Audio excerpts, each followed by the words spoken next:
Kekaisaran Mongol, 1206 hingga 1368, didirikan oleh Genghis Khan, masa kekuasaan 1206 hingga 1227. Ia adalah Han Agung pertama atau penguasa dunia dari bangsa Mongol. Genghis membentuk kekaisaran dengan menyatukan suku-suku nomaden di padang rumput Asia, dan menciptakan pasukan yang sangat efektif dengan pasukan kuda yang cepat, lincah, dan sangat terkoordinasi. Pada akhirnya, kekaisaran ini mendominasi Asia, dari Laut Hitam hingga ke semenanjung Korea. Sebagai penunggang kuda dan pemanah yang tangguh, bangsa Mongol menjadi kekuatan yang tak terbendung di Asia Tengah dan sekitarnya. Mereka berhasil menaklukkan banyak wilayah, termasuk Iran, Rusia, Eropa Timur, Tiongkok, dan berbagai tempat lainnya. Setelah Genghis Khan wafat, kekaisaran Mongol terbagi menjadi 4 bagian, atau kehanan, yang masing-masing diperintah oleh keturunannya. Dari keempat kehanan tersebut, yang paling kuat adalah dinasti Yuan di Tiongkok, 1271 hingga 1368, yang didirikan oleh Kubilai Khan, cucu Genghis Khan. Seiring waktu, bangsa Mongol mulai beradaptasi dengan kehidupan menetap, yang membuat mereka lebih rentan terhadap tekanan dari musuh. Banyak dari mereka juga meninggalkan kepercayaan spiritual tradisional, dan beralih ke agama seperti Buddhisme Tibet atau Islam. Akibatnya, mereka mulai kehilangan sebagian dari identitas budaya dan kehebatan militer mereka. Keempat kehanan akhirnya runtuh, karena konflik internal dan serangan dari lawan mereka. Meskipun bangsa Mongol tidak terkenal, karena menciptakan keajaiban arsitektur atau sistem politik yang bertahan lama, mereka memberikan kontribusi besar bagi dunia.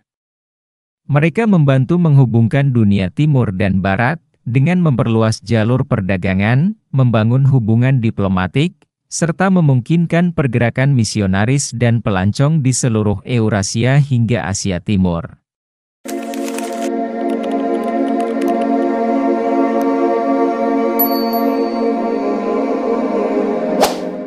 Bangsa Mongol adalah pengembara di padang rumput Asia, yang menggembalakan berbagai hewan seperti domba, kambing, kuda, unta, dan yak. Mereka berpindah-pindah tempat sesuai musim, dan tinggal di perkemahan sementara yang terbuat dari tenda melingkar atau yurt. Iklim Mongolia sangat ekstrim, sehingga pakaian mereka harus hangat, tahan lama, dan praktis. Mereka menggunakan kain felt dari wol domba, dan bulu binatang untuk membuat pakaian seperti sepatu bot tanpa hak, celana panjang, jubah panjang, DL, yang dikenakan dengan ikat pinggang kulit, serta topi berbentuk kerucut dengan penutup telinga. Pakaian dalam mereka terbuat dari katun atau sutra. Makanan utama bangsa Mongol adalah berbasis susu, termasuk keju, yogurt, mentega, dan dadih susu kering atau kurut. Mereka juga membuat minuman beralkohol ringan dari susu kuda betina, yang sering dikonsumsi dalam jumlah besar. Ternak sangat berharga bagi mereka, sebagai sumber susu, wol, dan bahkan bahan bakar dari kotorannya. Daging biasanya diperoleh dari berburu, sementara buah-buahan dan sayuran liar dikumpulkan sebagai tambahan makanan, untuk mempersiapkan musim dingin dan acara khusus. Seperti pertemuan suku, mereka mengadakan perburuan khusus, menggunakan teknik nerge, di mana penunggang kuda melingkupi dan mengarahkan hewan buruan ke area yang semakin kecil, untuk diburu dengan panah dari kuda. Teknik, pelaksanaan, dan disiplin para nerge akan membantu bangsa Mongol dengan baik ketika mereka berperang. Sebagian besar ciri khas kehidupan sehari-hari abad pertengahan di dunia Mongol, masih dilanjutkan hingga saat ini, oleh para pengembara padang rumput di seluruh Asia, meskipun kehidupan nomaden pada umumnya membuat laki-laki berburu dan perempuan memasak, pembagian kerja tidak selalu begitu jelas, dan seringkali mereka dapat melakukan tugas-tugas yang lain, termasuk menggunakan busur dan berkuda. Para perempuan memelihara hewan, mendirikan dan mengemasi perkemahan, mengemudikan gerobak, menjaga anak-anak, menyiapkan bahan makanan, dan menjamu para tamu. Perempuan memiliki lebih banyak hak daripada kebanyakan budaya kontemporer Asia lainnya dan dapat memiliki dan mewarisi properti. Beberapa perempuan bahkan memerintah sebagai bupati pada masa-masa di antara masa pemerintahan Han Agung. Bidang lain dalam kehidupan Mongol di mana perempuan terlibat secara aktif dalam keagamaan.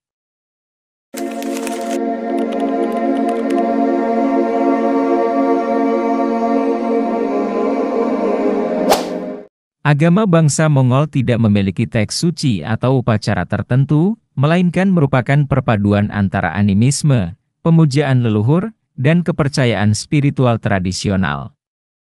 Contohnya, seperti elemen api, tanah, dan air, situs geografis yang mengesankan seperti gunung, dan fenomena alam seperti badai dianggap memiliki roh. Dukun-dukun, yang bisa terdiri dari laki-laki dan perempuan, dianggap mampu berkomunikasi dengan roh-roh ini, dan melakukan perjalanan di dunia mereka, membantu menemukan jiwa-jiwa yang tersesat dan meramalkan kejadian-kejadian di masa depan. Agama-agama lain juga hadir di antara bangsa Mongol, terutama Kristen Nestorian, dan sejak abad ke-14, agama Buddha Tibet, Lamaisme, menjadi populer, mungkin berkat unsur-unsur kepercayaan tradisional. Islam juga dianut secara luas di kahanan-kahanan barat. Di atas semua itu, ada kepercayaan yang meluas terhadap dua dewa utama, yaitu Dewi Bumi atau Dewi Ibu, yang dikenal sebagai Etugen atau Itugen, yang melambangkan kesuburan, dan Tengri atau Gokmongke Tenggeri, langit biru, atau surga abadi.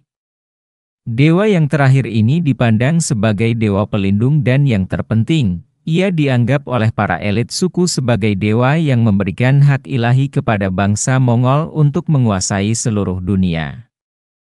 Genghis Khan dan para penerusnya akan mempraktikkan ide ini dengan sangat baik dengan menaklukkan hampir seluruh benua Asia dan menciptakan kekaisaran terbesar yang pernah ada dalam sejarah.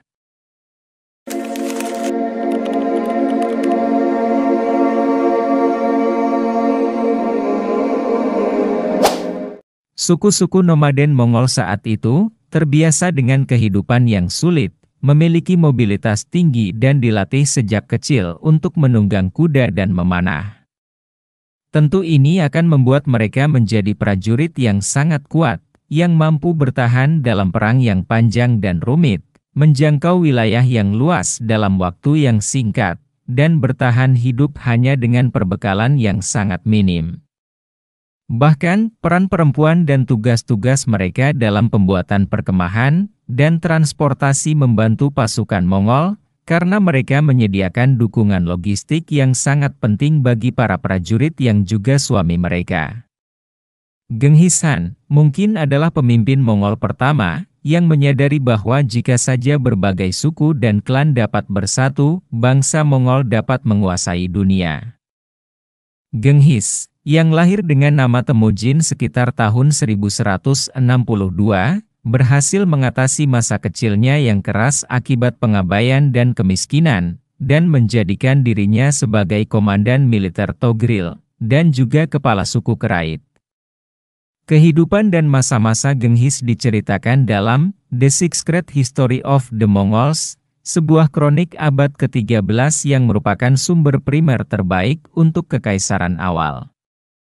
Selama sekitar 10 tahun dari tahun 1195 hingga 1205, Genghis menjadi seorang pemimpin dengan kemampuannya sendiri, dan secara perlahan memperluas wilayah kekuasaannya, melalui perpaduan antara diplomasi, peperangan, dan teror yang kejam. Bagi banyak prajurit, hal ini seringkali menjadi pilihan bagi mereka, untuk bergabung dengan pemimpin muda tersebut atau dieksekusi. Suku-suku seperti Tartar, nama yang secara keliru diberikan oleh orang Barat pada abad pertengahan kepada bangsa Mongol itu sendiri, Kerait, Naiman, dan Merkit dibawa ke dalam barisan. Pada akhirnya, pada tahun 1206, dalam sebuah pertemuan akbar, yang dihadiri oleh seluruh pemimpin suku, Kurultai, Genghis Khan alias Chinggis Khan, secara resmi diakui sebagai Han Agung atau penguasa dunia dari bangsa Mongol. Han berusaha menyatukan wilayah kekuasaannya dengan berbagai cara. Ia menetapkan bahwa bahasa Mongol, yang sebelumnya hanya digunakan secara lisan, harus ditulis menggunakan aksara Turki Uighur. Selain itu, ia memperkenalkan Yasa, sebuah sistem hukum yang berkelanjutan, untuk menjaga ketertiban. Untuk memperlancar komunikasi, ia mendirikan YAM, yaitu jaringan pos peristirahatan, yang memungkinkan para kurir mendapatkan pasokan saat melakukan perjalanan jauh, dengan menunggang kuda. Dengan langkah-langkah ini, Kekaisaran Mongol mulai terbentuk dengan serius, dan kelak akan berkembang jauh lebih besar.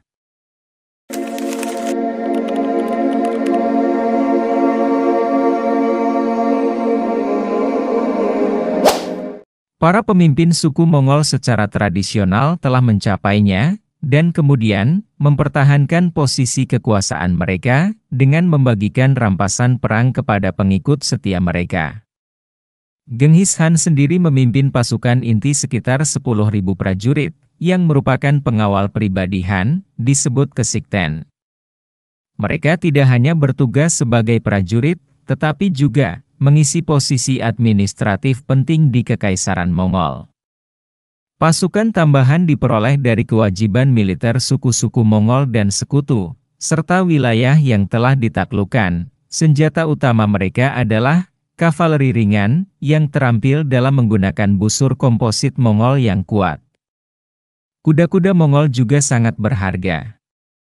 Tidak hanya karena kekuatan dan daya tahan mereka, tetapi juga karena jumlahnya yang sangat banyak. Prajurit Mongol bahkan dapat menunggangi hingga 16 kuda cadangan, memungkinkan mereka untuk melakukan perjalanan jarak jauh dengan cepat. Setelah menjadi Han Agung, Genghis Khan pertama-tama menargetkan dinasti Jin 1115 hingga 1234 di Tiongkok Utara. Kecepatan dan taktik mengerikan pasukan Mongol membawa mereka kesuksesan, menghadapkan kota-kota Jin yang terpecah belah, dan memaksa mereka mundur ke selatan. Sisia 1038 hingga 1227, dinasti lain di Tiongkok Utara, juga tak mampu menghentikan serbuan Mongol. Target berikutnya adalah dinasti Song 960 hingga 1279. Yang lebih kaya dan lebih kuat meskipun lebih sulit untuk ditaklukkan. Bahkan pada tahun 1219, Korea Utara menjadi sasaran serbuan saat Genghis Khan mengejar suku-suku Khitan yang melarikan diri ke sana. Genghis Khan bertekad untuk meraih gelar sebagai penguasa dunia. Setelah sukses di Asia Timur, ia mulai mengincar wilayah Asia Barat. Pada tahun 1218, ia menyerang Kekaisaran Khwarezm di Persia. Dengan pasukan sekitar 100.000 prajurit, Mongol menghancurkan semua perlawanan, dan merebut kota-kota penting seperti Bukhara dan Samarkand. Pada tahun 1221, pasukan Mongol menyerbu Afghanistan Utara. 2 tahun kemudian, pada 1223, mereka mengalahkan pasukan Rusia di pertempuran Khalkha. Bahkan, Laut Kaspia pun dikepung, sebelum mereka kembali ke tanah Mongol. Penduduk Muslim di wilayah yang diserang memberi Genghis Khan gelar baru, yang terkutuk. Kota-kota dihancurkan, penduduknya dibantai. Dan sistem irigasi dirusak, menyebabkan perubahan besar dalam peradaban Asia hanya dalam waktu kurang dari 2 dekade. Genghis Khan meninggal pada 18 Agustus 1227, karena penyakit yang tidak diketahui. Namun, para penerusnya memastikan bahwa Kekaisaran Mongol tetap berdiri dan bahkan berkembang jauh lebih besar dari yang ia bangun.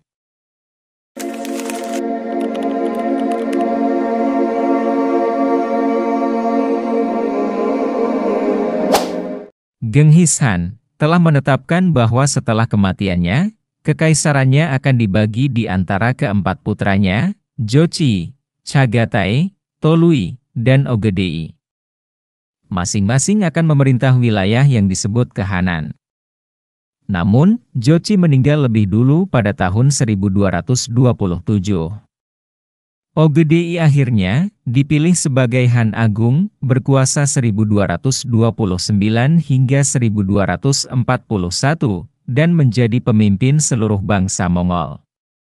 Kekaisaran tetap bersatu hingga tahun 1260, sebelum akhirnya terbagi sepenuhnya menjadi 4 kehanan. Sebagai Han Agung, Ogedei memperkuat pemerintahan Mongol, dengan menunjuk anggota pengawal kekaisaran, dan pejabat sebagai gubernur di berbagai wilayah.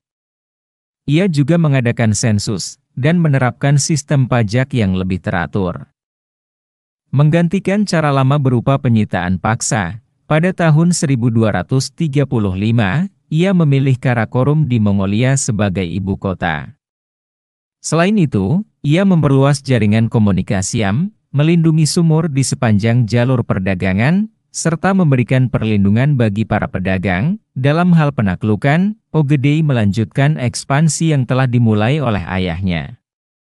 Dengan bantuan jenderalnya yang terkenal, Subutai, 1176 hingga 1248, salah satu dari 4 anjing perang Han, pasukan Mongol menyerang dinasti Jin pada tahun 1230.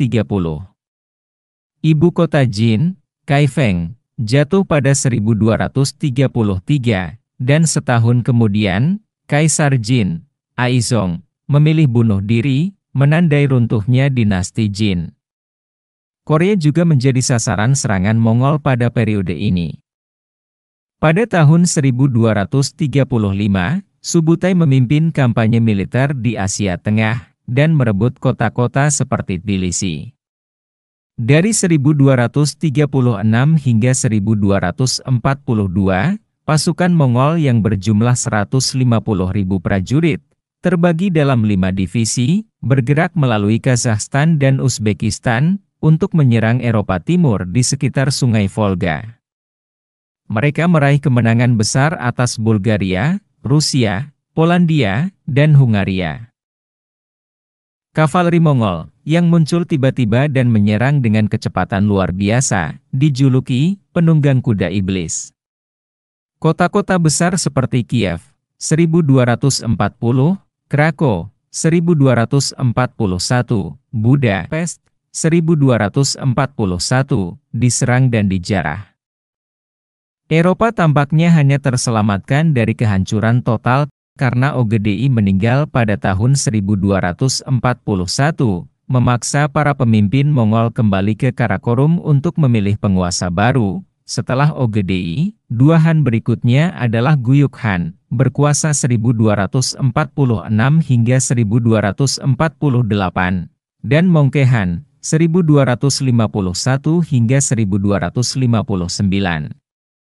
Namun, pemimpin yang paling ambisius adalah Kubilai Han, cucu Genghis Han, yang membawa penaklukan Mongol ke tingkat yang lebih tinggi.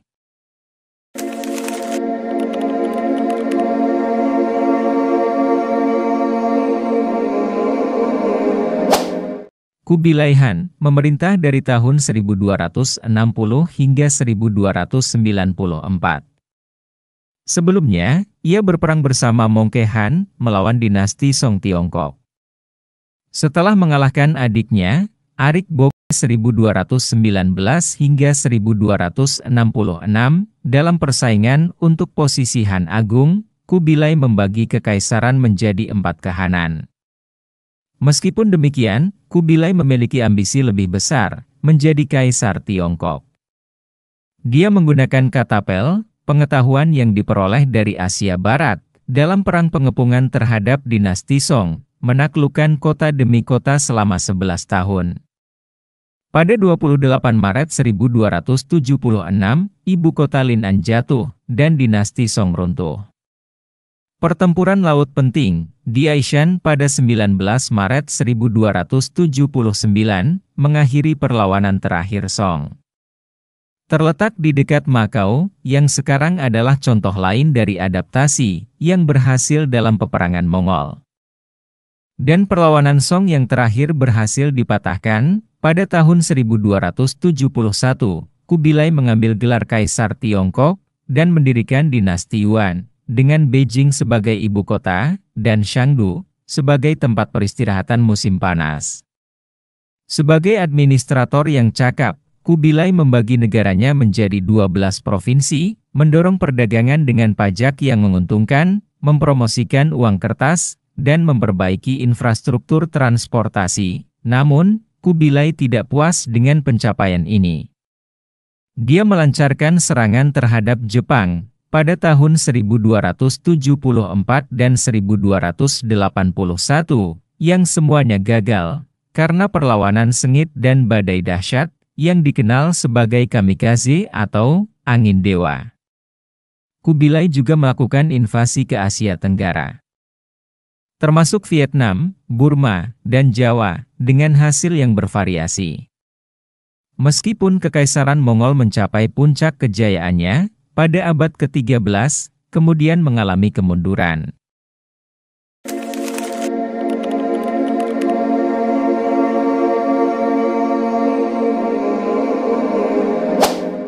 Sementara Han Agung sibuk mengurus wilayah timur Kekaisaran Mongol, wilayah tengah dan barat, sebagian besar dibiarkan berjalan sendiri.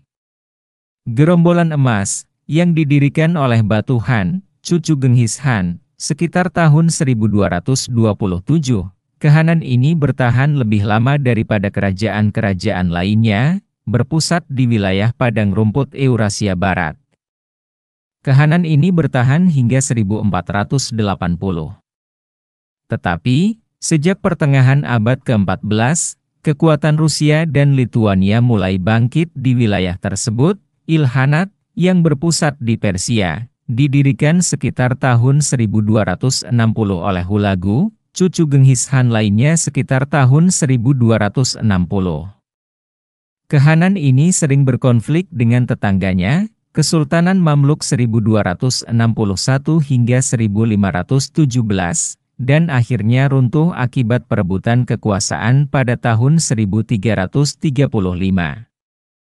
Kehanan Chagatai, yang didirikan oleh Chagatai, putra kedua Genghis Han, tetap menjadi kehanan Mongol yang paling mempertahankan gaya hidup nomaden. Namun, perselisihan dinasti menyebabkan kehancurannya pada tahun 1363. Ketiga kehanan ini sering bertempur satu sama lain dalam perebutan wilayah. Seiring waktu, mereka menganut Islam sebagai agama resmi, tetapi hal ini juga menjadi sumber perpecahan di antara elit penguasa. Pada akhirnya, wilayah Ilkhanat dan kehanan Chagatai jatuh ke tangan Timur, yang mendirikan Kekaisaran Timuriah, 1370 hingga 1507. Bahkan dinasti Yuan di Tiongkok tidak bisa bertahan. Setelah dilanda perang saudara, ekonomi yang melemah, sumber makanan yang sulit membuat harus menahan lapar, dan pemberontakan rakyat, dinasti Ming berhasil merebut kekuasaan pada tahun 1368.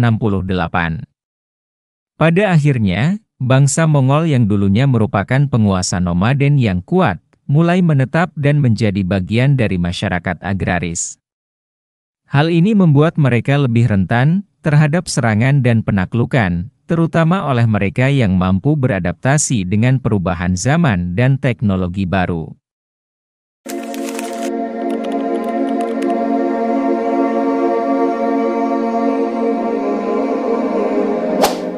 Bangsa Mongol mungkin tidak meninggalkan banyak karya seni atau bangunan megah. Tetapi, mereka memberikan warisan besar dalam cara yang berbeda. Pengaruh terbesar mereka adalah membuka hubungan antara Timur dan Barat. Kekaisaran Mongol, yang merupakan kekaisaran darat terbesar pada masanya, membentang luas hingga mencakup 1/5 dunia. Tentara Mongol bertempur melawan ksatria Teutonik di Barat, dan prajurit samurai di Timur, dua kelompok yang sebelumnya bahkan tidak tahu tentang keberadaan satu sama lain. Sebelum Mongol memperluas kekuasaannya, orang Tionghoa dan Eropa menganggap wilayah satu sama lain sebagai tanah mitos yang dihuni monster. Namun, di bawah kekuasaan Mongol, Para duta besar, misionaris, pedagang, dan pelancong seperti Marco Polo, 1254 hingga 1324, dapat melakukan perjalanan dengan lebih bebas, sehingga pertukaran budaya dan agama meningkat. Banyak inovasi dari timur, seperti bubuk mesiu, kertas, percetakan, dan kompas, mulai dikenal di Eropa. Mongol juga menyebarkan pengaruh kuliner, seperti sup kaldu daging sulen, yang masih populer di berbagai negara Asia hingga kini. Namun, pengaruh Mongol tidak selalu positif. Wabah hitam, 1347 hingga 1352, salah satu pandemi paling mematikan dalam sejarah, menyebar dari Tiongkok ke Laut Hitam, lalu ke Venesia, dan akhirnya ke seluruh Eropa, dipercepat oleh jalur perdagangan Mongol. Di Mongolia, era Kekaisaran Mongol dianggap sebagai masa kejayaan. Dan Genghis Khan, yang memulainya tetap dihormati hingga kini. Upacara penghormatan rutin masih dilakukan di ibu kota Mongolia, Ulaanbaatar, untuk mengenang warisan besar yang ditinggalkannya. Jika ada informasi tambahan tentang video bersejarah tersebut, tulis di kolom komentar. Terima kasih sudah menonton, dan tunggu video kami selanjutnya.